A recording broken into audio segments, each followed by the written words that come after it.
Welcome to अरियंत। आइए बच्चों, आज हम आपका अध्याय 4 शुरू करते हैं। और अध्याय 4 है कृषि। कृषि को इंग्लिश में कहा जाता है एग्रीकल्चर। इस चैप्टर में हम कृषि के बारे में पढ़ने वाले हैं। कृषि का क्या अभिप्राय होता है और भारत में किस समय पर कृषि के अंतर्गत कौन सी फसल का उत्पादन किया जाता है। भारत में कई प्रकार से अलग अलग प्रकार की वस्तुओं का कृषि के अंतर्गत उत्पादन किया जाता है। हमारे देश के कुछ क्षेत्र चावल उत्पादन में अग्रणी हैं, तो कुछ क्षेत्र चाय के उत्पादन में अग्रणी हैं, कुछ क्षेत्र गेहूं के उत्पादन में, कुछ बाजरा, मक्का, यानी हमारे देश में रहने वाले व्यक्ति या अलग अलग क्षेत्रों में अलग अलग प्रकार की फसल का उत्पादन करते हैं। और इस फसल का उत्पादन उस पर्टिकुलर किसी क्षेत्र की भूमि की उपजाऊ क्षमता पर, वर्षा की पद्धति पर, सामाजिक एवं सांस्कृतिक मूल्यों पर निर्भर करती है।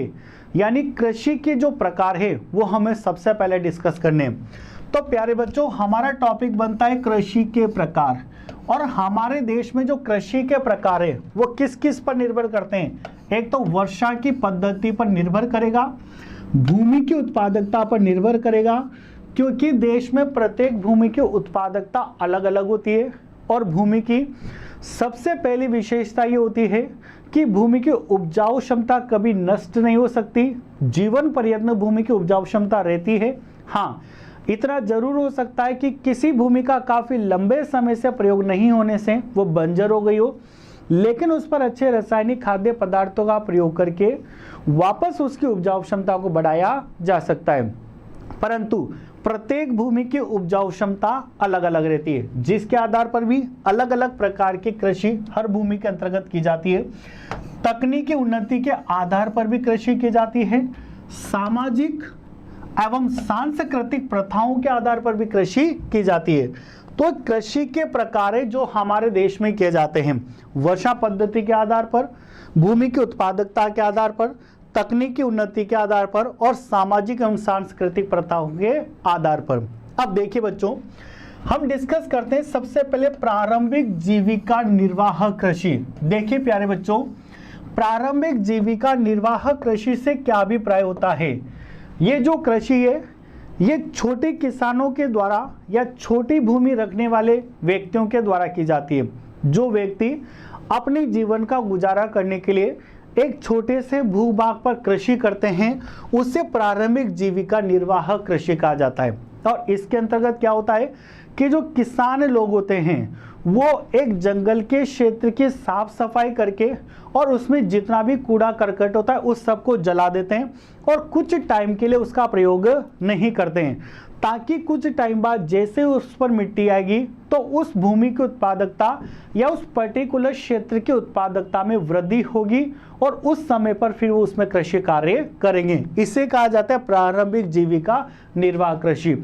यानी छोटे किसान एक कृषि के छोटे टुकड़े को निर्मित करते हैं या पृथ्वी या धरातल या भूमि के एक छोटे से भाग पर इस कार्य को करके अपने जीवन का गुजारा करते हैं।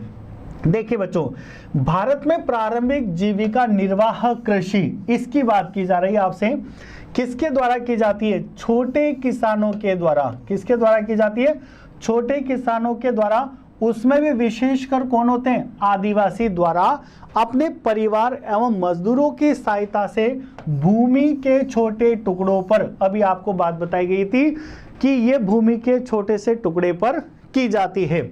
और इसे मुख्यतः आदिम उपकरणों का मतलब होता है जो मनुष्य द्वारा निर्मित उपकरण है, जिनको खेती करने के लिए या कृषि करने के लिए काम में लिया जाता है, उन्हें आदिम उपकरणों के नाम से जाना जाता है। वर्तमान समय में तो नए नए प्रकार के उपकरण बाजार में प्रचलित हैं जिनके माध्यम से कृषि कार्य किया जाता है।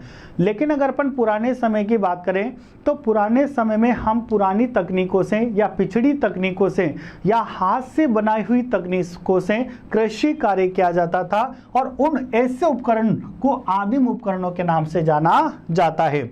तो प्रारंभिक जीविका निर्वाह कृषि लकड़ी के हल, यानी हल जोतने के लिए लकड़ी की चीजें बनाई जाती है, डाउ, खुदाई करने वाली छड़ी आदि की सहायता से कृषि की जाती है। यानी पूरी की पूरी पुरानी तकनीकों को कृषि कार्य करने के लिए यूज में लिया जाता है। आगे बात करते हैं अपन, इस प्रकार की कृषि प्राय मानसून यानी किस पर निर्भर करती है, मानसून पर निर्भर करती है। दूसरी बात, मृदा की प्राकृतिक उर्वरता। प्राकृतिक उर्वरता का मतलब होता है कि मृदा के अंदर प्राकृतिक कारणों से जो उर्वरता यानी वस्तुओं सेवाओं को उत्पादन करने की जो क्षमता होती है उससे कहा जाता है मृदा की प्राकृतिक उर्वरता। यानी उस मृदा पर हमने किसी भी प्रकार के पदार्थों का प्रयोग करके उर्वरता क्षमता को नहीं बढ़ाया, कुदरती उसके अंदर प्रकृति ने क्या डाली, उर्वरता, इसलिए उसको मृदा के प्राकृतिक उर्वरा के नाम से जाना जाता है। तो इस प्रकार की कृषि मानसून, मृदा की प्राकृतिक उर्वरता और फसल उगाने के लिए पर्यावरणीय परिस्थितियों की उपयुक्तता पर निर्भर करती है। इसलिए इस प्रकार की कृषि को कर्तन दहन प्रणाली, याद रखिएगा बच्चों, इस प्रकार की कृषि को किस नाम से जाना जाता है, कर्तन दहन प्रणाली के नाम से जाना जाता है।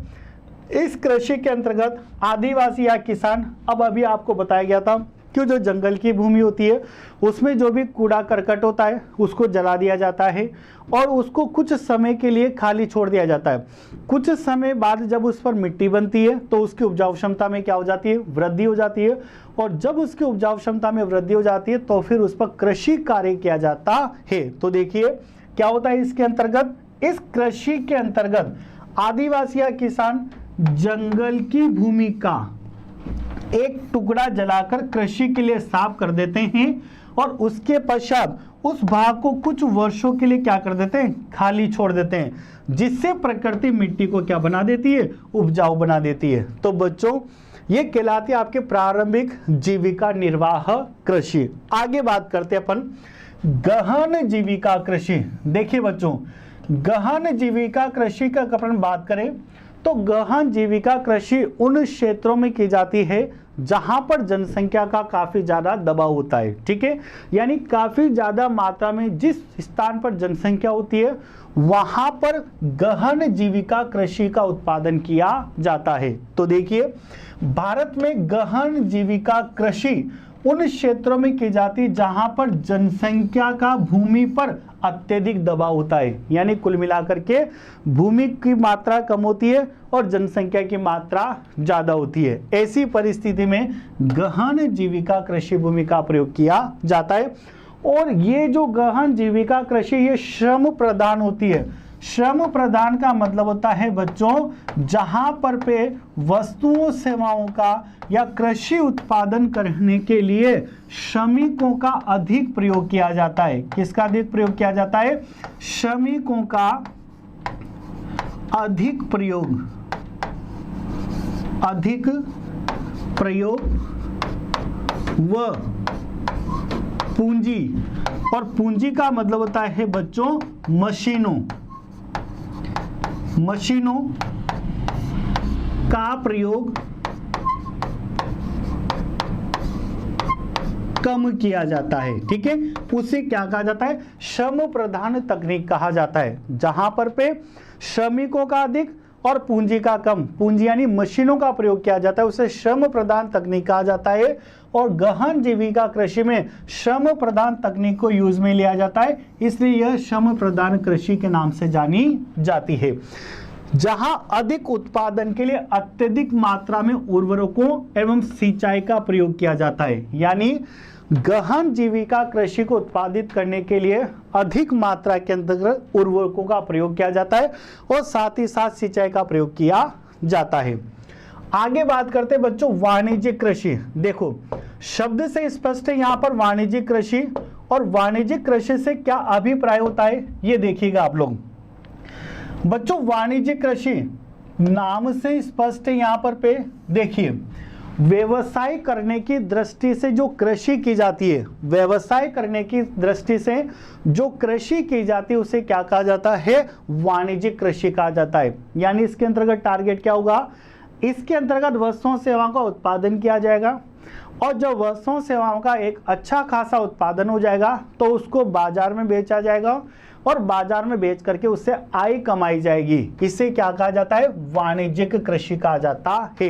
देखिए बच्चों, कृषि की अच्छी आय प्राप्त करने के लिए कृषि आय अच्छे से प्राप्त करने के लिए आधुनिक तकनीकों को, यानी वर्तमान समय में कृषि उत्पादन करने के लिए जो नई नई तकनीकें जिनके माध्यम से कृषि का उत्पादन किया जाता है, बड़े पैमाने पर उपयोग करना वाणिज्यिक कृषि कहलाता है। यानी वाणिज्यिक कृषि का अभिप्राय क्या होता है कि कृषि से अधिक आय प्राप्त करने के नई नई टेक्नोलॉजी की सहायता लेकर के जब कृषि का उत्पादन किया जाता है तो इसे वाणिज्यिक कृषि के नाम से जाना जाता है। जैसे अधिक पैदावार देने वाली बीजों, किसकी बात की जा रही है आपसे? अधिक पैदावार देने वाली बीजों। और प्यारे बच्चों, अधिक पैदावार देने वाली बीजों को कहा जाता है HYV सीड्स। क्या कहा जाता है? HYV seeds. ठीक है, HYV सीड्स का अभिप्राय ये होता है हाई यील्ड वैरायटी सीड्स। और हाई यील्ड वैरायटी सीड्स का मतलब होता है उच्च गुणवत्ता किस्म के बीज जो काफी कम समय में, काफी ज्यादा मात्रा में और काफी अच्छी गुणवत्ता के साथ वस्तुओं सेवाओं का उत्पादन करते हैं, उन्हें HYV सीड्स के नाम से जाना जाता है। और हमारे देश में HYV सीड्स को यूज में लेने की प्रक्रिया, हमारे देश में HYV सीड्स को यूज में लेने की प्रक्रिया हरित क्रांति के माध्यम से शुरू हुई है। किसके माध्यम से शुरू हुई है? हरित क्रांति के माध्यम से शुरू हुई है। हमारे देश में हरित क्रांति को दो चरणों के अंतर्गत चलाया गया। एक 1960 के दशक में चलाई गई और एक 1970 के दशक में चलाई गई। 1960 है बच्चों, ये एक 1960 के दशक में चलाई गई और एक 1970 के दशक के अंतर्गत चलाई गई। अब हरित क्रांति में क्या अपनाया गया? हरित क्रांति में HYV सीड्स को यूज में लिया गया। यानी अब फसल उत्पादन करने के लिए हाई यील्ड वैरायटीज के सीड्स का प्रयोग किया जाएगा जो काफ़ी कम समय में, काफ़ी ज़्यादा क्वांटिटी में और अच्छी गुणवत्ता के साथ वस्तुओं का उत्पादन कर सकेंगे। इससे क्या होगा? माल बाजार में बिकेगा और आय का रेगुलर सोर्स बनता रहेगा, जिसे अपन किसके रूप में जानते हैं? वाणिज्यिक कृषि के रूप में जानते हैं। एग्जाम में बच्चों आपसे हाई यील्ड वैरायटी यानी HYV सीड्स की फुल फॉर्म पूछी जा सकती है, तो एग्जाम के पॉइंट ऑफ व्यू से काफी इंपॉर्टेंट है। तो वाणिज्यिक कृषि में क्या किया जाता है? अधिक पैदावार देने वाले बीज यानी कौन से? हाई यील्ड वैरायटीज के सीड्स रासायनिक उर्वरकों यानी भूमि की उपजाऊ क्षमता को बढ़ाने के लिए जिन उर्वरकों का प्रयोग किया जाता है उन्हें रासायनिक उर्वरकों के नाम से जाना जाता है। और कीटनाशकों के प्रयोग, आप जानते हो जब फसल उत्पादन होती है तो फसल में कई सारे कीड़े लगने की संभावना रहती है जो धीरे धीरे फसल को क्या करते हैं? खा जाते हैं और फसल को खत्म कर देते हैं। तो उन कीटों से बचने के लिए, अपनी फसल को सुरक्षित रखने के लिए कीटनाशकों यानी कीटनाशक दवाइयों का प्रयोग किया जाता है कि विस्तृत भूमि पर उच्च पैदावार प्राप्त करना है। यानी वाणिज्यिक कृषि के अंतर्गत अधिक पैदावार देने वाले बीजों का प्रयोग किया जाता है, रासायनिक उर्वरकों का प्रयोग किया जाता है और कीटनाशकों का प्रयोग करके और उच्च पैदावार वाली किस्में या उच्च तरीके से वस्तुओं सेवाओं के उत्पादन किया जाता है। अगली बात करते हैं अपन कृषि का वाणिज्यिकरण। एक स्थान से दूसरे स्थान पर सिंचाई सुविधा। कृषि का वाणिज्यिकरण क्या करता है? एक स्थान से दूसरे स्थान पर सिंचाई सुविधा जलवायु आदि के आधार पर भिन्न होता है। उदाहरण के लिए हरियाणा और पंजाब में चावल वाणिज्यिक फसल है। यानी कि बच्चों हरियाणा और पंजाब दो ऐसे राज्य हैं जहां पर पे चावल कौन सी फसल है? वाणिज्यिक फसल है। यानी इन दो राज्यों में चावल का उत्पादन इस उद्देश्य से करा जाता है कि इनको बाजार में बेच करके आय कमाई जाएगी और जिस फसल का उद्देश्य बाजार में बेचकर आय कमाना हो उसे वाणिज्यिक कृषि या वाणिज्यिक फसल के रूप में जाना जाता है। तो हमारे देश के दो राज्यों की बात चल रही है, एक तो हरियाणा राज्य की और एक पंजाब राज्य की, जिनके लिए चावल कौन सी फसल है? वाणिज्यिक फसल है। यानी इसको ये उत्पादित करके बाजार में बेच के और आय कमाने के रूप में काम में लेते हैं। जबकि अगर अपन ओडिशा की बात करें तो ओडिशा के लिए ये एक जीविका फसल है। यानी ओडिशा जो क्षेत्र है वो इसको व्यावसायिक तौर पर काम में नहीं लेती है, वाणिज्यिक तौर पर काम में नहीं लेती है। किसके रूप में काम लेती है? जीविका फसल के रूप में काम में लेती है। यानी ये लोग इसका क्या करते हैं? कंजप्शन करते हैं, उपभोग करते हैं, खुद के प्रयोग के लिए उत्पादित करते हैं, न कि आय कमाने के लिए करते हैं। आगे बात करते हैं बच्चों रोपण कृषि। देखिए रोपण कृषि वाणिज्यिक कृषि का ही एक प्रकार होता है, लेकिन रोपण कृषि के माध्यम से कच्चे माल का उत्पादन किया जाता है। और आप जानते हो किसी भी वस्तु को बनाने के लिए पहले किसकी आवश्यकता होती है? कच्चे माल की आवश्यकता होती है। और उस कच्चे माल के रंग, रूप, आकार, गुण इन सब में परिवर्तन करके उसको अंतिम वस्तु का रूप दिया जाता है, यानी पक्के माल में परिवर्तित किया जाता है। तो जो हमारे यहाँ पर रोपण कृषि है वो भी एक वाणिज्यिक कृषि का ही प्रकार है, लेकिन यहाँ पर पे वस्तुओं सेवाओं का उत्पादन करने के लिए पहले कच्चे माल का उत्पादन किया जाता है। तो देखिए सबसे पहला पॉइंट है आपके पास कि यह वाणिज्यिक कृषि का ही एक प्रकार है, यानी रोपण कृषि किसका प्रकार है? वाणिज्यिक कृषि का ही एक प्रकार माना जाता है। रोपण कृषि विभिन्न कृषि आधारित उद्योगों के लिए कच्चे माल का उत्पादन करती है। देखिए आपसे क्या बात बोली गई है? विभिन्न कृषि आधारित उद्योग, यानी ऐसे उद्योग जिन्हें केवल कृषि के माध्यम से ही कच्चे माल की प्राप्ति होती है। उद्योगों में होता क्या है? वस्तुओं सेवाओं का उत्पादन होता है, वहां पर मशीनें होती है, लेकिन उन मशीनों पर या उन उद्योगों पर उत्पादन करने के लिए उनको कच्चे माल की आवश्यकता होती है। और वो कच्चा माल जब कृषि क्षेत्र से मिलता है तो उसके लिए कृषि क्षेत्र के लिए जब कच्चा माल उपलब्ध कराएगी तो किसके माध्यम से संभव है? रोपण कृषि के माध्यम से संभव है। यानी ये कृषि उद्योगों के लिए कच्चा माल उपलब्ध कराने का काम करती है। इस प्रकार की खेती में केवल एक ही फसल को बड़े पैमाने पर उगाया जाता है ताकि संपूर्ण रूप से आवश्यकता के अनुसार उद्योगों को कच्चे माल की प्राप्ति हो सके। और इस प्रकार की खेती में अत्यधिक पूंजी का मतलब होता है मोर कैपिटल, और मोर कैपिटल का मतलब होता है मशीनों का अधिक प्रयोग किया जाता है उत्पादन करने के लिए। दूसरी बात, प्रवासी श्रमिकों का मतलब होता है वो श्रमिक जो एक स्थान से दूसरे स्थान पर ट्रांसफर होते रहते हैं, उनके द्वारा आवश्यकता होती है उनकी, यानी उनके अनुसार यहाँ पर वस्तुओं का उत्पादन संभव बन पाता है। आगे देखते हैं बच्चों, रोपण कृषि के लिए परिवहन, भाई बिल्कुल सही बात है। अगर आपको माल एक स्थान से दूसरे स्थान पर लेके जाना है, कच्चा माल एक स्थान से दूसरे स्थान पर ले जाना है, कृषि क्षेत्र से कच्चे माल को उद्योग क्षेत्र तक पहुंचाना है, या रोपण कृषि के लिए बीज लेकर के आने, तो सबके लिए किसकी आवश्यकता पड़ती है? परिवहन की आवश्यकता पड़ती है। संचार के साधन की आवश्यकता पड़ती है, क्योंकि वर्तमान समय में कम्युनिकेशन के बिना कुछ भी संभव नहीं है। और उचित बाजार, इन सब की आवश्यकता होती है। यानी रोपण कृषि के लिए परिवहन के साधन की आवश्यकता होगी, संचार के साधन की आवश्यकता होगी, और उचित बाजार की भी आवश्यकता होगी। देखिए असम और उत्तरी बंगाल में चाय तथा कर्नाटक में कॉफी वहां की मुख्य रोपण फसलें। देखिए किसकी बात की जा रही है? इंपोर्टेंट पॉइंट चल रहा है आपके लिए। असम और उत्तरी बंगाल में चाय तथा असम और उत्तरी बंगाल में चाय तथा कर्नाटक में कॉफी वहां की मुख्य रोपण फसलें। यानी चाय तो किसके लिए रोपण फसल है? असम और उत्तरी बंगाल के लिए। और कॉफी किसके लिए रोपण फसल है?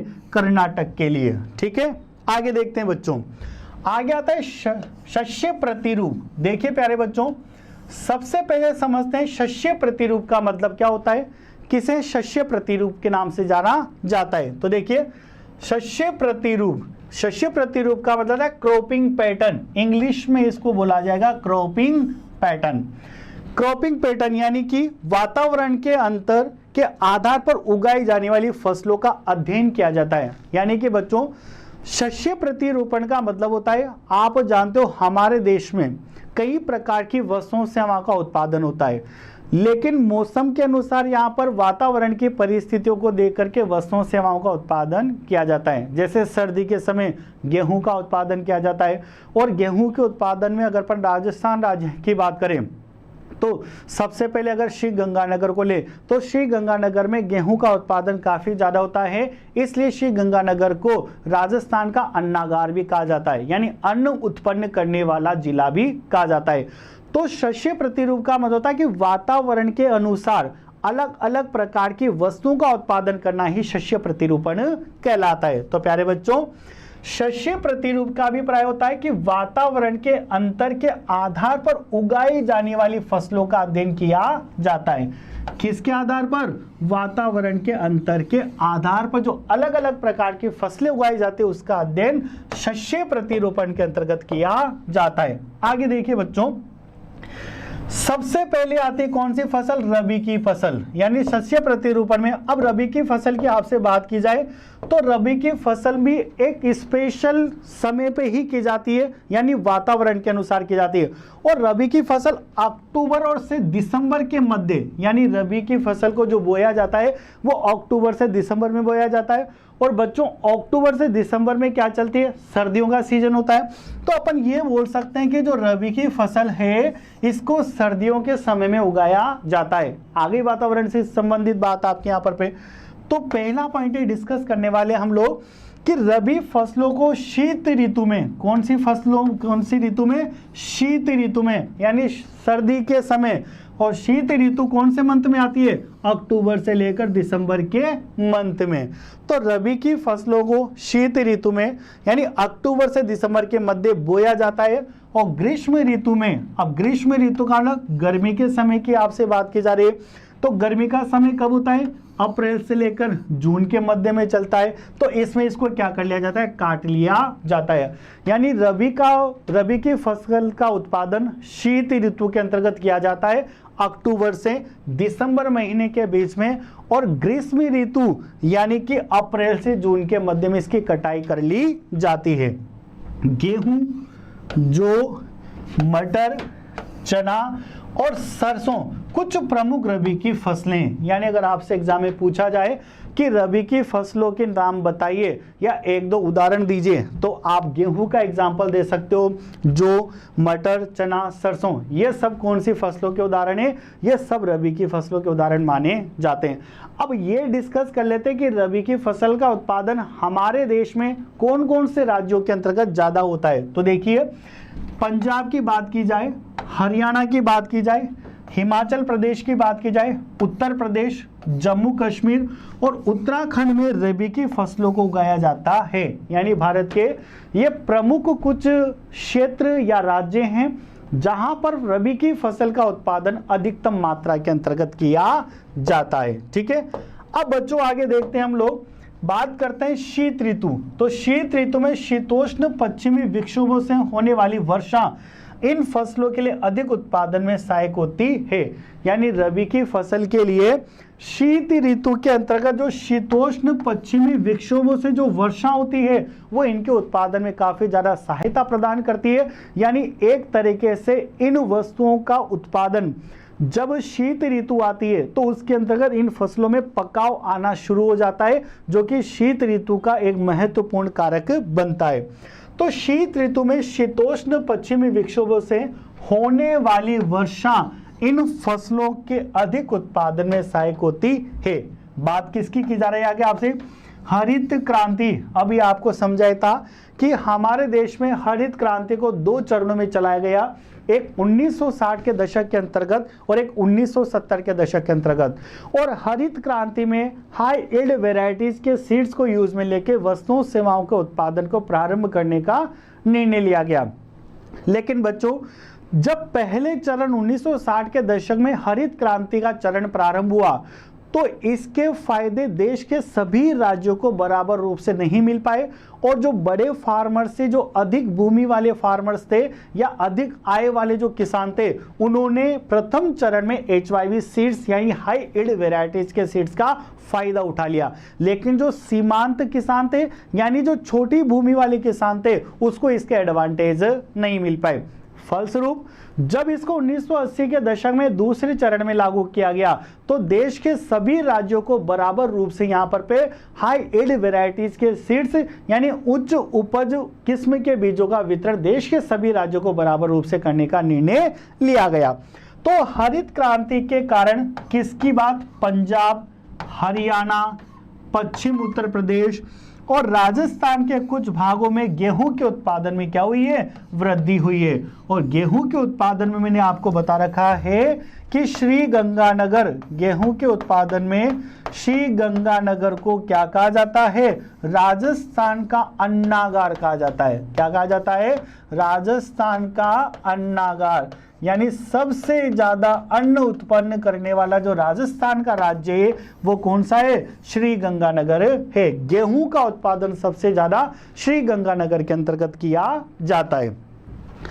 आगे बात करते हैं बच्चों खरीफ फसल, यानी खरीफ की फसल की बात करते हैं कि इसको कब उगाया जाता है। तो प्यारे बच्चों खरीफ की फसल का जो मंथ होता है वो कहां से कहां तक होता है, मई से जुलाई के बीच का। यानी खरीफ की जो फसल होती है उसमें मानसून का जब आगमन होता है, और हमारे देश में जो मानसून का आगमन होता है वो कब से कब तक होता है, मई से जुलाई के मध्य में मानसून का आगमन होता है। और उसी समय देश के सभी हिस्सों में जहां जहां पर भी खरीफ फसल का उत्पादन किया जाता है वहां पर इसको बो दिया जाता है। तो खरीफ की फसलें मानसून के आगमन, और मानसून के आगमन का समय मई से जुलाई के साथ बोई जाती है, और सितंबर से अक्टूबर में क्या कर ली जाती है, काट ली जाती है। ठीक है, मानसून के आगमन के समय इसको उगाया जाता है जो कि मई से जुलाई के बीच में आता है, और सितंबर से अक्टूबर के बीच में इसकी कटाई कर दी जाती है। इसी ऋतु में बोई जाने वाली मुख्य फसलें कौन कौन सी हैं, चावल, मक्का, ज्वार, बाजरा, तुर, मूंग, उड़द, ये सब दालें हैं आगे। ठीक है, कपास, जूट, मूंगफली और क्या आती है, सोयाबीन आती है। ठीक है, यानी अपन ये कह सकते हैं कि खरीफ की फसल के अंतर्गत जो इस समय पर बोई जाकर के इस समय पर काट ली जाती है उसके अंतर्गत चावल, मक्का, ज्वार, बाजरा, तुर, मूंग, उड़द, कपास, जूट, मूंगफली और सोयाबीन आदि आती है। आगे देखते हैं बच्चों, थोड़ा सा टॉपिक को आगे बढ़ा करके अब बात करने वाले हैं हम यहाँ पर किसकी, धान की खेती। किसकी बात की जा रही है आपसे, धान की खेती की बात की जा रही है। तो धान की खेती मुख्यतः कहां पर, पश्चिम बंगाल, ओडिशा, असम, बिहार, उत्तर प्रदेश, आंध्र प्रदेश, केरल, तमिलनाडु, महाराष्ट्र, पंजाब और हरियाणा के भागों में की जाती है। यानी जो धान की फसल है वो इन राज्यों में की जाती है जिसमें अपन ने डिस्कस करा, क्या क्या, पश्चिम बंगाल, उड़ीसा, असम, बिहार, उत्तर प्रदेश, आंध्र प्रदेश, केरल, तमिलनाडु, महाराष्ट्र, पंजाब और हरियाणा के भागों के अंतर्गत की जाती है। पश्चिम बंगाल, ओडिशा और असम के अच्छे सिंचित क्षेत्रों में धान की 3 फसलें औस, अमन और बोरो उगाई जाती है। स्टार मार्क लीजिएगा बच्चों, याद रखना कहां कहां पर, पश्चिम बंगाल की बात की जा रही है आपसे, किसकी बात की जा रही है, पश्चिम बंगाल, और एक किसकी बात की जा रही है, ओडिशा। यानी पश्चिम बंगाल और ओडिशा में धान की 3 प्रकार की फसलों का उत्पादन किया जाता है। वो कौन कौन सी है, पहली को ओस कहा जाता है, सेकंड को अमन कहा जाता है और थर्ड को क्या कहा जाता है, बोरो कहा जाता है। ठीक है, आगे बात करते हैं बच्चों जायद फसल। अब देखते हैं कि जायद फसल क्या होती है और जायद फसल का उत्पादन कब किया जाता है। तो प्यारे बच्चों, जायद फसल का उत्पादन होता है मार्च से जून के बीच में। कब होता है, मार्च से और जून के बीच में जायद की फसलों का उत्पादन किया जाता है। तो रबी और खरीफ के बीच ग्रीष्म ऋतु में बोई जाने वाली फसल को जायद कहा जाता है। ठीक है, यानी रबी की फसल और खरीफ की फसल के बीच में कौन से मंथ के अंदर, मार्च और जून में। तो रबी और खरीफ की फसल के बीच में यानी मार्च और जून में जो फसलें बोई जाती है उनको जायद की फसल के नाम से जाना जाता है। जैसे अगर अपन बात करें, खीरा इसके अंतर्गत आता है, खरबूजा, तरबूज, सब्जियां और चारा, ये सब किसके अंतर्गत गिने जाते हैं, जायद की फसल के अंतर्गत गिने जाते हैं। जो एक तरीके से हम ये बोल सकते हैं कि हमारे लिए फ्रूट और वेजिटेबल्स का काम करते हैं। गन्ना एक वर्ष में तैयार होने वाली फसल है, यानी गन्ने को उत्पादन होने में पूर्णतया कितना वर्ष का समय लगता है, 1 वर्ष का समय लगता है। जबकि अधिकांश फसलों का उत्पादन जो हमारे आसपास के क्षेत्रों में होता है वो 6 महीनों के अंतर्गत होता है और अगले 6 महीनों में वहां पर दूसरी फसल का उत्पादन किया जाता है। अब बात कर लेते हैं कुछ अन्य मुख्य फसलों पर। देखिए, यानी हमने खरीफ की फसल पढ़ी, रबी की फसल पढ़ी यहाँ पर और जायद की फसल पढ़ी। इनके अलावा भी हमारे देश में और कई अलग अलग प्रकार की फसलें जिनका उत्पादन देश में एक बड़े पैमाने पर किया जाता है। और किस पर निर्भर करता है वो? कृषि की मिट्टी की गुणवत्ता पर निर्भर करता है, जलवायु पर निर्भर करता है, ठीक है, इन सारे कार्य, वर्षा की मात्रा पर निर्भर करता है, ठीक है। तो देखिए मिट्टी, जलवायु और कृषि पद्धति में अंतर के कारण भाई हर जगह की मिट्टी अलग अलग होती है, हर जगह की जलवायु अलग अलग होती है और हर जगह की कृषि पद्धति अलग अलग होती है, ठीक है। तो इनके अंतर के कारण देश में विभिन्न क्षेत्रों में अनेक प्रकार की खाद्य और अखाद्य फसलें उगाई जाती है, जिनका विवरण इस प्रकार से किया गया है। यानी हमारे देश में किसके अनुसार? मिट्टी सभी जगह अलग अलग प्रकार की पाई जाती है, जलवायु अलग होती है और कृषि पद्धति अलग होती है। तो इनके डिफरेंस के बिहार पर हर क्षेत्र में अलग अलग प्रकार की वस्तुओं का उत्पादन किया जाता है। पढ़ते कौन कौन सी? सबसे पहले अगर आप बात करें अनाज और दलहन फसलें की, सबसे पहले अगर अपन किसकी बात करें? अनाज और दलहन के फसलों की बात करें तो इसमें सबसे पहले भारत में उगाई जाने वाली मुख्य अनाज और दलहन फसलें चावल, गेहूं, मोटा अनाज, चाय, कॉफी, गन्ना, तिलहन है। दालें तिलहन फसलों के अंतर्गत आती है और दालों को कौन से फसलों के अंतर्गत गिना जाता है? दलहन फसलों के अंतर्गत गिना जाता है। आगे बात करते हैं बच्चों किसकी? चावल की। देखिए आप जानते हो कि हमारे देश में कई ऐसे राज्य जहां पर चावल का उत्पादन काफी अधिक मात्रा में होता है और वहां पर इसका कंजप्शन कम होता है। यानी कुछ ऐसे क्षेत्र हैं जहां पर चावल का उत्पादन होता तो ज्यादा है लेकिन उन क्षेत्रों में उपभोग चावल का कम किया जाता है। लेकिन हमारे देश के कुछ क्षेत्र ऐसे भी हैं जहां पर चावल का उत्पादन काफी कम मात्रा में होता है लेकिन वहां चावल का उपभोग काफी ज्यादा मात्रा के अंतर्गत गिना जाता है। हमारे देश में कई ऐसे विभिन्नताएं भी पाई जाती है कि जिस प्रकार से एक सामान्य जीवन के लिए हम लोग रोटी सब्जी को महत्व देते हैं, उसी प्रकार से देश के कुछ ऐसे क्षेत्र हैं जो पूर्णतया केवल किस पर निर्भर होते हैं? चावल पर निर्भर होते हैं। तो देखिए भारत के अधिकांश लोगों का खाद्यान्न क्या है? चावल। भारत के जो अधिकांश लोगों का खाद्यान्न है वो क्या है? चावल। यानी ज्यादातर खाने के लिए यूज में लिया जाता है। चावल खरीफ की फसल है। एग्जाम में पूछ लिया जाए कि चावल किसकी फसल होती है तो चावल को बेटा खरीफ की फसल के नाम से जाना जाता है, जिसे उगाने के लिए उच्च तापमान का मतलब होता है कि हाई टेम्परेचर के अंदर चावल का उत्पादन संभव होता है। और अधिक आर्द्रता का मतलब है नमी होना। यानी क्या होगा? चावल का उत्पादन उस क्षेत्र में या उस भूमि पर ज्यादा सक्सेस होगा जहां पर टेम्परेचर ज्यादा होगा और आर्द्रता पाई जाएगी, ठीक है। इससे अधिक वर्षा वाले क्षेत्रों में उगाया जाता है क्योंकि चावल को पानी की आवश्यकता ज्यादा होती है।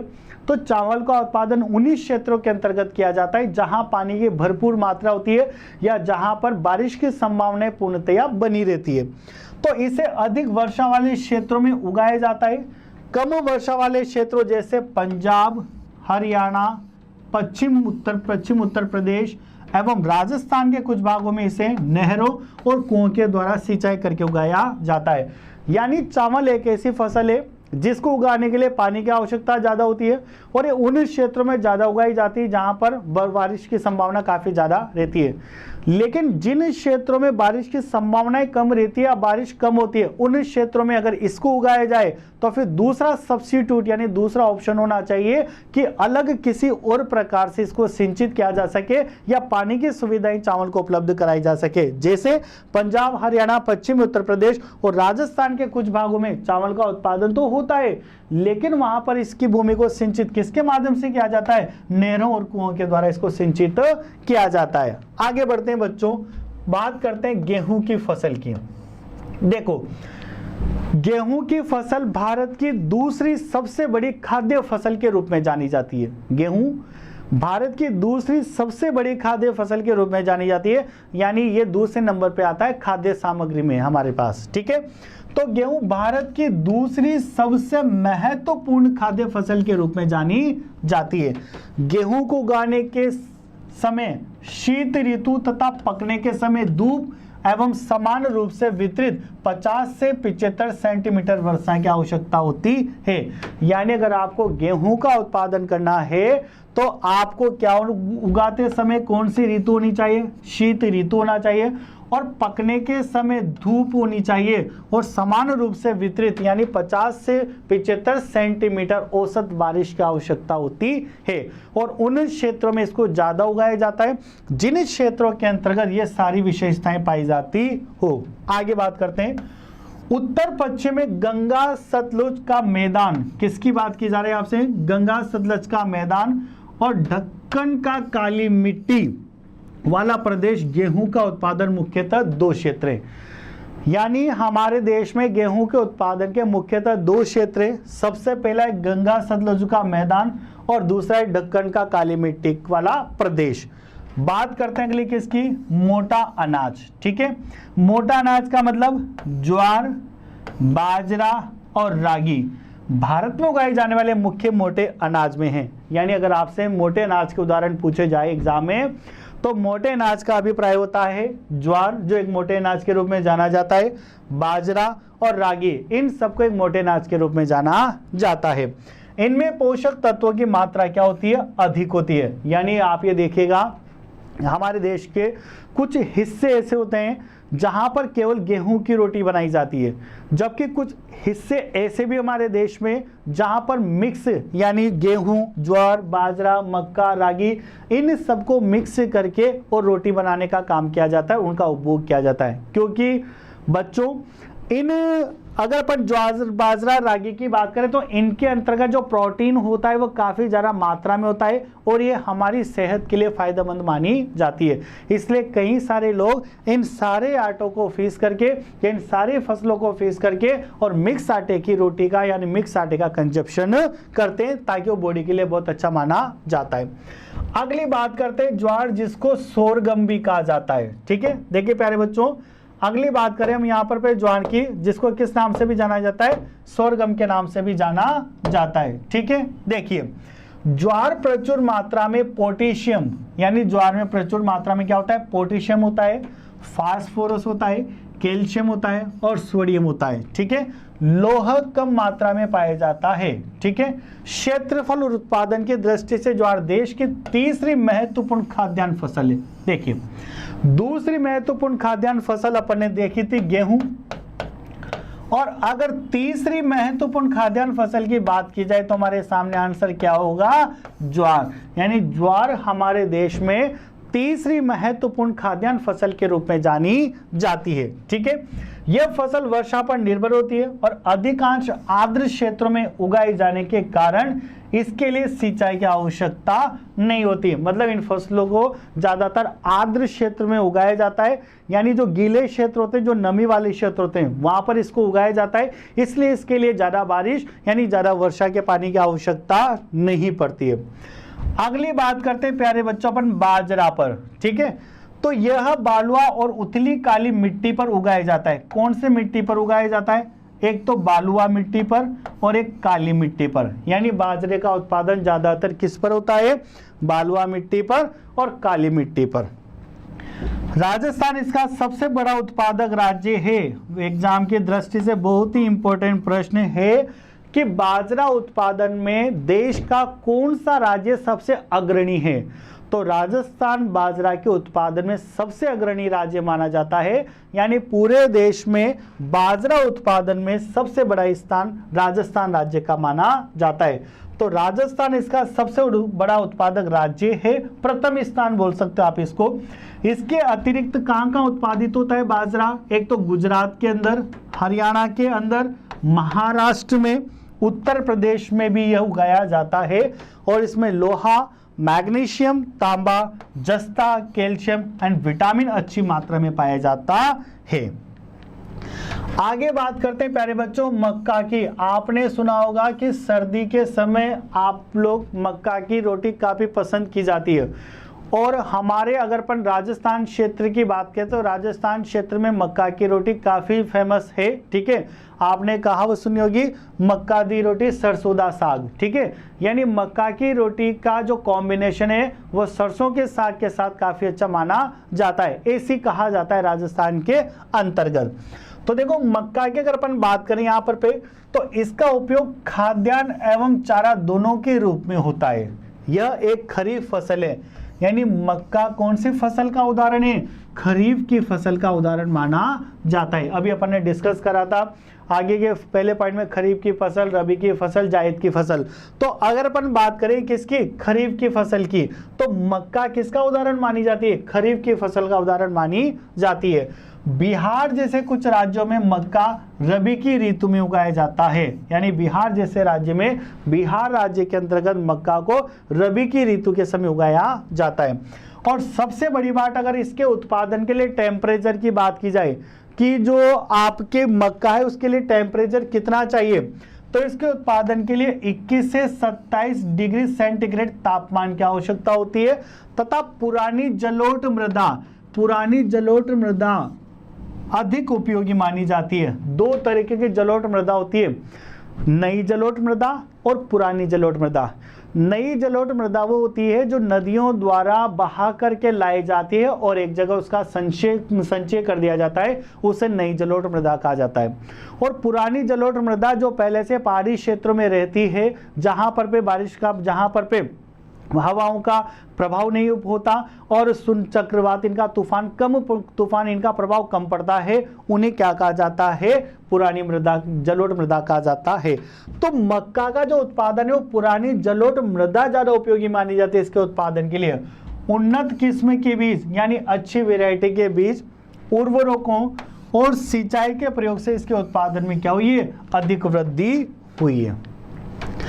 आगे बात करते हैं बच्चों, दालें। हमारे देश का बहुत महत्वपूर्ण भोजन है दाल, और देश के सभी क्षेत्रों में लगभग दाल का उपयोग किया जाता है। चाहे किसी भी राज्य की बात कर लें, दाल को एक रूटीन रेगुलर में खाद्य सामग्री के रूप में प्रयोग में लाया जाता है। और कई प्रकार की दालों का प्रयोग हमारे देश में किया जाता है, जैसे मूंग, उड़द, चना, अरहर, तिल, ये कई प्रकार की दालें हैं जिनका प्रयोग हमारे देश के अंतर्गत किया जाता है। तो भारत विश्व में दालों का सबसे बड़ा उत्पादक, देखिए क्या बोला गया है बच्चों, भारत विश्व में, यानी ये कहा जा सकता है कि दालों के उत्पादन में भारत का कौन सा स्थान है, विश्व में प्रथम स्थान है, ठीक है। विश्व में सबसे ज्यादा दालें कहाँ उत्पादित की जाती है, भारत के अंदर, हमारे देश में की जाती है। उत्पादक भी भारतीय है और उपभोक्ता भी भारतीय है, यानी जितना उत्पादन भारत में होता है उतना दुनिया के किसी भी देश में नहीं होता, और जितनी दालों का उपभोग खाने के लिए प्रयोग में लाई जाती है उतनी दुनिया के किसी भी देश में प्रयोग में नहीं लाई जाती। यानी उत्पादक और उपभोक्ता के साथ साथ, उत्पादक और उपभोक्ता दोनों ही भारत अग्रणी है संपूर्ण विश्व में दालों के मामले में। दालें शाकाहारी भोजन में सर्वाधिक प्रोटीनदायक है, यानी जितने भी अपन लोग शाकाहारी भोजन करते हैं उसमें सबसे ज्यादा शाकाहारी भोजन में प्रोटीन किसमें मिलता है, दालों के अंतर्गत। दालों के लिए कम नमी की आवश्यकता होती है, इसलिए इन्हें शुष्क परिस्थितियों में भी उगाया जा सकता है, यानी उन क्षेत्रों में भी दालों का उत्पादन किया जा सकता है जिन क्षेत्रों के अंतर्गत पानी की कमी होती है, यानी सूखा संभावित क्षेत्र, कम पानी में भी दालों को उगाया जा सकता है, क्योंकि इनको उगाने के लिए नमी की आवश्यकता कम पड़ती है। किसकी बात की जाती है, अरहर को छोड़कर, यह भी दाल का एक प्रकार है।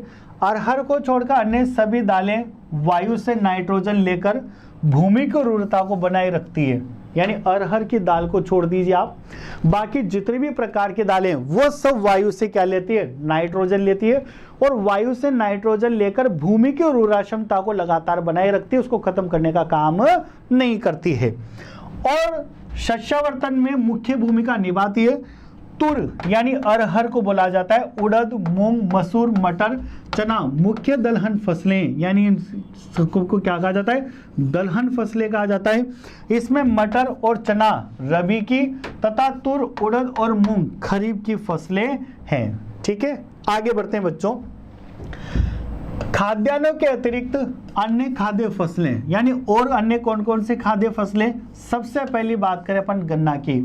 अब ये अपन ने रिसेंटली में देखा था कि जो गन्ना होता है ये 1 वर्ष के अंतर्गत उगाया जाता है, यानी गन्ने की फसल एक ऐसी फसल है जिसको उगने यानी जिसको बोने से लेकर उगने तक और उगने से लेकर कटाई तक पूरा कितने वर्ष का समय लगता है, 1 वर्ष का समय लगता है। और हमारे देश के कुछ ऐसे राज्य हैं जो गन्ना उत्पादन में काफ़ी ज़्यादा अग्रणी है, क्योंकि गन्ने के उत्पादन के लिए उन राज्यों में उस प्रकार का वातावरण है या उस प्रकार का एनवायरनमेंट बना हुआ है जिस प्रकार का एनवायरनमेंट की गन्ने के उत्पादन को आवश्यकता होती है।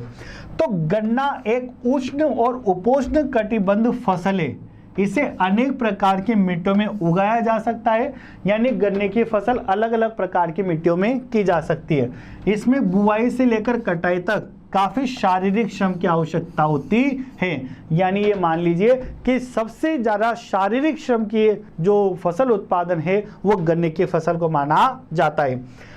यह चीनी, गुड़, खांडसारी और शीरा बनाने के लिए कच्चे माल है, यानी अगर आपको चीनी बनानी है, गुड़ बनाना है, खांडसारी बनानी है या शीरा बनाना है तो इसके लिए कच्चे माल के रूप में प्रयोग में ली जाती है, क्योंकि इन सब में मिठास तभी आती है जब गन्ने का प्रयोग किया जाता है। और जिस चीज़ में मिठास होती है वो आप सबको और हम सबको काफ़ी ज़्यादा अच्छी लगती है।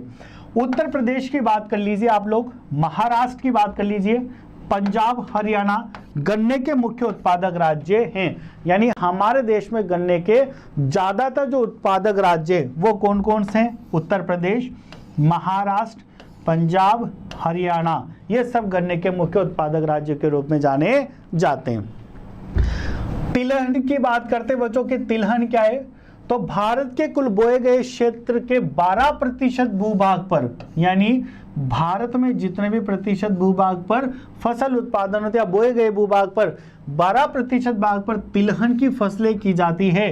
जैसे मूंगफली तिलहन की फसल का उदाहरण है, सरसों, नारियल, तिल, सोयाबीन, ये सब तिलहन की फसलों के उदाहरण है। अलसी, अरंडी, बिनोला और सूरजमुखी प्रमुख तिलहन की फसलें हैं, यानी भारत के कुल बोए गए क्षेत्र के 12% भाग पर इन तिलहन की फसलों का उत्पादन किया जाता है। अधिकतर तिलहन फसलें खाद्य है, यानी तिलहन की जो फसलें अधिकतर खाद्य यानी खाने के प्रयोग में ली जाती है। जैसे मूंगफली की बात कर लीजिए आप, ठीक है, मूंगफली का कंजप्शन भी होता है और ऑयल भी बनाया जाता है। सरसों की बात कर लीजिए, सरसों से ऑयल बनाने का प्रयोग किया जाता है। नारियल का डायरेक्ट भी कंजप्शन किया जाता है और कोकोनट ऑयल भी बनाया जाता है। यानी कुल मिलाकर के जो तिलहन की फसलें हैं इसमें अधिकतर जो फसलें होती है खाद्य फसलों के रूप में जानी जाती है, जिनका खाना बनाने में उपयोग किया जाता है। परंतु कुछ तेल के बीजों को साबुन, श्रृंगार के सामान और उबटन उद्योग में कच्चे माल के रूप में भी उपयोग में लिया जाता है। अगली बात करते हैं बच्चों, तिलहन की मुख्य फसल कौन सी है? मूंगफली। यानी तिलहन में जितनी भी फसलें उत्पादित होती है, मूंगफली, सरसों, सोयाबीन, नारियल, तिलहन, ये सब, इन सब में सबसे मुख्य फसल कौन सी मानी जाती है? मूंगफली सबसे मुख्य फसल के रूप में जानी जाती है और यह एक खरीफ की फसल का उदाहरण होती है। अलसी की बात कर लेते हैं। अलसी और सरसों रबी की तथा तिल उत्तरी भाग में खरीफ और दक्षिण भारत में रबी की फसलें हैं।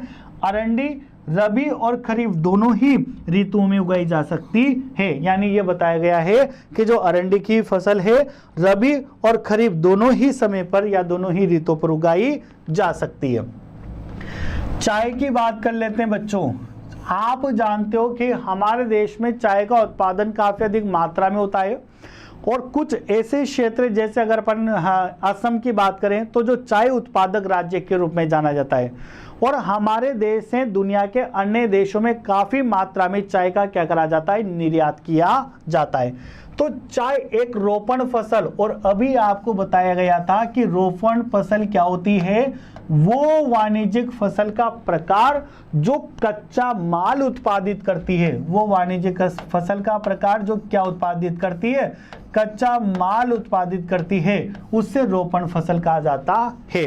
तो चाय एक रोपण फसल और एक महत्वपूर्ण पेय पदार्थ है। इसकी शुरुआत भारत में अंग्रेजों ने की थी। यानी आज ये देखो, अंग्रेज हमारे देश में कई प्रकार के ऐसे काम करके गए जिससे हमारे देश की अर्थव्यवस्था छिन्न भिन्न हो गई है। यानी 1947 में जब देश आज़ाद हुआ तो हमारे देश की अर्थव्यवस्था बिल्कुल इतने नीचे चली गई, क्योंकि उन्होंने हमारे देश को यूज में लिया है खुद के देश का विकास करने के लिए। लेकिन जाने अनजाने में कुछ काम वो ऐसे कर गए हैं जिनसे हमें वर्तमान समय में काफ़ी ज़्यादा एडवांटेज मिला। जैसे अगर मैं सबसे बड़ा एडवांटेज आपको बताना चाहूँ यहाँ पर तो वो रेलवे का है। अगर सबसे बड़ा एडवांटेज मैं आपको बताना चाहूँ तो वो रेलवे का है। भारत में रेलवे की देन कौन है? अंग्रेज हैं। अंग्रेजों ने भारत में रेल की स्थापना करी, यानी 1850 के आसपास वो भारत में रेल सिस्टम लेकर के आए और 1853 में उन्होंने भारत में प्रथम रेल चलाए जो दिल्ली से जो मुंबई से थाने के बीच में चली थी। और आज देखिए हमारा दुनिया में जो रेल नेटवर्क है वो दुनिया के अग्रणी देशों के अंतर्गत गिना जाता है और भारत सरकार को रेलवे से एक बहुत महत्वपूर्ण इनकम सोर्स के रूप में रेलवे सामने आया है। इसी प्रकार से चाय जो देन है वो किसकी देन है हमारे लिए? अंग्रेजों की देन है। चाय का पौधा उष्ण और उष्ण कटिबंधीय जलवायु प्रदेशों में उगाया जाता है। इसके लिए ह्यूमस और जीवाश्म युक्त गहरी मिट्टी और सुगम जल निकास वाला ढलवा क्षेत्र उपयुक्त होता है। संपूर्ण वर्षा समान रूप से होने वाली वर्षा को बौछारें चाय की कोमल पत्तियों के विकास में सहायक होती है। देखो क्या बोला गया आपसे, चाय की जो पत्तियां होती है, अब आपको पता है अगर किसी भी फसल पर आप पूरे साल जब भी उसको बारिश की जरूरत है या पानी की जरूरत है उसको बौछार लगाओगे तो अपने आप उसमें कुदरती सुंदरता आना शुरू हो जाएगी, उसका उत्पादन बढ़ना शुरू हो जाएगा। तो यहाँ पर भी बोला गया कि संपूर्ण वर्ष समान रूप से होने वाली वर्षा की बौछारें, यानी संपूर्ण वर्ष में समान रूप से जो बारिश की बौछारें वो क्या करती है? चाय के कोमल पत्तियों के विकास में सहायक होती है। क्या? वर्षा की बौछारें। आगे, चाय एक श्रम प्रधान कृषि है। देखिए बच्चों, श्रम प्रधान कृषि का मतलब अभी आगे आपको बताया गया था कि जहां श्रम का अधिक प्रयोग किया जाए, श्रम का अधिक प्रयोग किया जाए। श्रम प्रधान कृषि का मतलब क्या है? श्रम का अधिक प्रयोग करना, उसे श्रम प्रधान कृषि के रूप में जाना जाता है। चाय एक श्रम प्रधान कृषि है। इसके लिए प्रचुर मात्रा में सस्ते व कुशल श्रम की आवश्यकता होती है। यानी श्रम प्रधान कृषि है तो श्रम की जब बहुत ज्यादा जरूरत होती है तो सस्ते श्रमिक होना चाहिए, वरना इसके उत्पादन की लागत काफी ज्यादा आएगी। तो इसके लिए प्रचुर मात्रा में सस्ते और कुशल श्रमिक, कुशल श्रमिक का मतलब जो काम करने में काफी अच्छे हों। चाय की ताजगी बनाए रखने के लिए उसकी पत्तियों को बागान में ही संशोधित किया जाता है। यानी अगर आपको चाय की ताजगी बनाए रखनी है तो उसकी पत्तियों को बागान में ही संशोधित कर दिया जाता है। ठीक है। भारत विश्व के अग्रणी चाय उत्पादक, यानी भारत चाय उत्पादन में भी सबसे अग्रणी देश माना जाता है और निर्यातक देशों में एक है। यानी भारत चाय का सबसे बड़ा निर्यातक देश माना जाता है। भारत को चाय निर्यातक देश के रूप में जाना जाता है। यानी विश्व में चाय निर्यात करने में सबसे अग्रणी देश के रूप में भारत को जाना जाता है, क्योंकि यहाँ चाय काफ़ी ज़्यादा अधिक मात्रा में उत्पादित की जाती है। तो भारत में चाय के प्रमुख उत्पादक क्षेत्रों में कौन कौन आएगा? असम, पश्चिम बंगाल एवं दार्जिलिंग और जलपाईगुड़ी जिलों की पहाड़ियाँ, तमिलनाडु और केरल है। यानी ये ऐसे राज्य हैं जहां पर चाय का उत्पादन काफ़ी अच्छी मात्रा के अंतर्गत किया जाता है।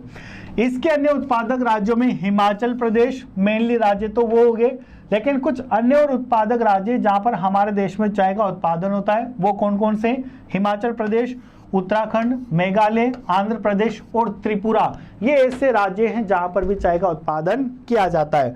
और वर्ष 2018 में भारत विश्व में चीन के बाद दूसरा चाय का सबसे बड़ा उत्पादक देश था। यानी 2018 के अंतर्गत विश्व में चाय उत्पादन में प्रथम स्थान तो चाइना का था, यानी चीन का था, और भारत का कौन सा स्थान रहा है? दूसरा स्थान रहा है। ठीक है। अब देखते हैं बच्चों आगे किसके बारे में? कॉफी के बारे में। तो देखिए, कॉफी के बारे में भारत विश्व में कॉफी के उत्पादन में दूसरे स्थान पर है। प्रथम स्थान किसका है? चाइना का है। यानी अगर अपन कॉफी उत्पादन की बात करें तो चाइना के बाद भारत का विश्व में दूसरा स्थान माना जाता है। और देखिए बच्चों, टोटल विश्व में जो 100% चाय का उत्पादन होता है उसमें से 3.2% कॉफी का उत्पादन स्वयं किसके द्वारा किया जाता है? भारत के द्वारा किया जाता है। यानी भारत विश्व की कुल कॉफी का कितना प्रतिशत भाग उत्पादित करता है? 3.2% भाग उत्पादित करता है। तो विश्व में इस कॉफी की अधिक मांग है। काफी कृषि की शुरुआत बाबा बुदान पहाड़ियों से हुई है और कॉफी का प्रमुख उत्पादक राज्य कर्नाटक है। यानी हमारे देश में कॉफी का सबसे बड़ा उत्पादक राज्य किसको माना जाता है? कर्नाटक को। और अभी आपको बताया कि भारत विश्व की कुल कॉफी का कितना प्रतिशत भाग उत्पादित करता है? अकेला 3.2% भाग उत्पादित करता है। और भारत में कौन सी किस्म की? अरेबिका किस्म की कॉफी का उत्पादन होता है। ठीक है, और कॉफी की एक किस्म कहां से लाई जाती है? यमन से लाई जाती है। आगे बात करते हैं बच्चों, बागवानी फसलों की बात की जाए तो आप जानते हो बागवानी फसलों का हॉर्टिकल्चर क्रॉप्स की बात आपसे की जा रही है, जिसके अंदर फलों का उत्पादन, सब्जियों का उत्पादन किया जाता है, वो सब बागवानी फसलों के अंतर्गत गिनी जाती है। तो बागवानी फसल के अंतर्गत फलों एवं सब्जियों दोनों की खेती की जाती है। भारत विश्व में फलों एवं सब्जियों का महत्वपूर्ण उत्पादक देश रहा है। यानी भारत विश्व के अंतर्गत फलों के उत्पादन में और सब्जियों के उत्पादन में काफी आगे रहने वाला देश है।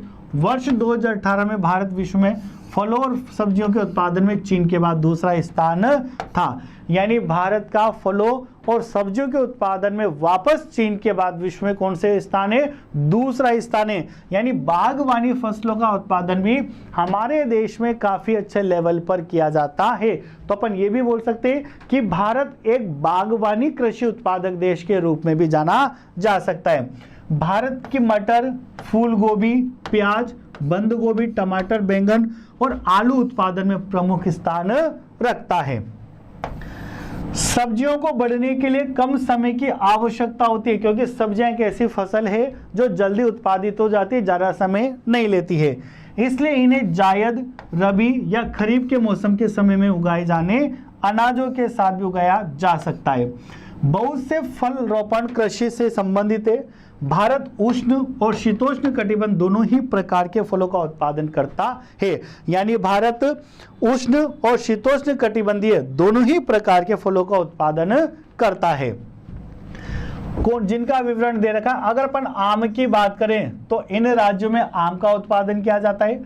संतरा की बात करें तो संतरा इन राज्यों में उत्पादित किया जाता है। केला इन राज्यों में उत्पादित होता है। अनानास मेघालय में। अंगूर की बात करें तो महाराष्ट्र, तेलंगाना, आंध्र प्रदेश में। और सेब और नाशपाती की बात की जाए तो हिमाचल प्रदेश और जम्मू कश्मीर में उत्पादित की जाती है। ठीक है, तो आगे देखते हैं हम लोग टॉपिक अब कृषि सुधार। अब देखते हैं बच्चों, कृषि सुधार की बात की जाए तो आपको पता है कि जब हमारा देश कृषि प्रधान देश है तो इसमें कृषि सुधार भी होना चाहिए। यानी भारत सरकार ऐसे प्रयास करती है कि हमारे देश में कृषि में बिल्कुल सुधार होता रहे और हमारे देश में इसकी उत्पादन क्षमता में लगातार क्या होती रहे? वृद्धि होती रहे। तो कृषि सुधार का मतलब क्या होता है कि कृषि उत्पादन को बढ़ाने के लिए जो तकनीकी और संस्थागत परिवर्तन किए जाते हैं उन्हें कृषि सुधार कहा जाता है। अब दो प्रकार के, एक तो क्या होते हैं? संस्थागत सुधार होते हैं। ठीक है, पहले उनके बारे में डिस्कस करते हैं। प्रमुख संस्थागत सुधारों में सामूहिकता, भूमि का एकत्रीकरण, ठीक है, और उसके बाद सहकारी समितियों के विकास, जमींदारी का उन्मूलन आदि शामिल है। यानी क्या करना? जमींदारी का उन्मूलन। देखिए बच्चों, जमींदारी का उन्मूलन का मतलब होता है कि ब्रिटिश शासन काल से पहले ब्रिटिश सरकार ने हमारे देश में जमींदार अपॉइंट करे हुए थे। और जमींदार वो लोग होते थे जो किसानों से क्या करते थे? टैक्स कलेक्ट करके ब्रिटिश इंडिया कंपनी को या इंग्लैंड गवर्नमेंट को या ब्रिटिश गवर्नमेंट को डिपॉजिट कर दिया करते थे। तो यहाँ से हमारे सरकार ने क्या करा? इन जमींदारों को क्या कर दिया? खत्म कर दिया।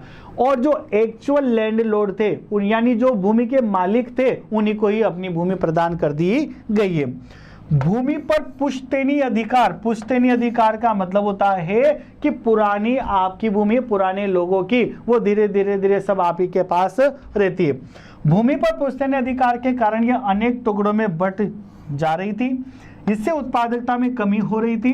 इसलिए प्रथम वर्षीय योजनाओं, प्रथम वर्षीय पंचवर्षीय योजना, हमारे देश में प्रथम पंचवर्षीय योजना 1 अप्रैल 1951 को लागू करी गई थी, जो कब तक चली थी? 31 मार्च 1956 तक। जो कब तक चली थी? 31 मार्च 1956 तक।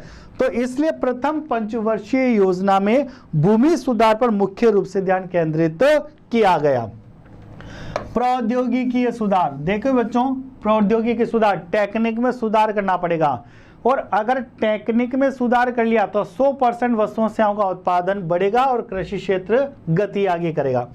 तो भूमि सुधार संबंधित कारणों को लागू किया गया, लेकिन उनका कार्यान्वयन उचित रूप से नहीं हो रहा था। यानी भारत सरकार ने भूमि सुधार संबंधित कार्यक्रम लागू तो करे, लेकिन उनका क्रियान्वयन यानी उनको जब अप्लाई करा गया तो उचित तरीके से कार्य नहीं कर पा रहे थे। तो भारत सरकार ने वर्ष 1960-70 के दशक में कृषि क्षेत्र में सुधार के लिए सफेद एवं हरित क्रांति जैसे आंदोलन की शुरुआत करी। कब करी? सफेद और हरित क्रांति, और हरित क्रांति अभी आपको बताई गई थी। ठीक है, भूमि विकास कार्यक्रम आपका इस चैप्टर का अंतिम टॉपिक रहने वाला है।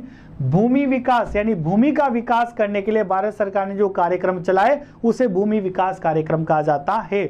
और हमारे देश में भूमि का विकास करना इसलिए बहुत अधिक आवश्यक है क्योंकि हमारा देश कृषि प्रधान देश है, और जिस देश में कृषि अधिक मात्रा में की जाती है उस देश की भूमि की गुणवत्ता काफी अच्छी रहनी चाहिए।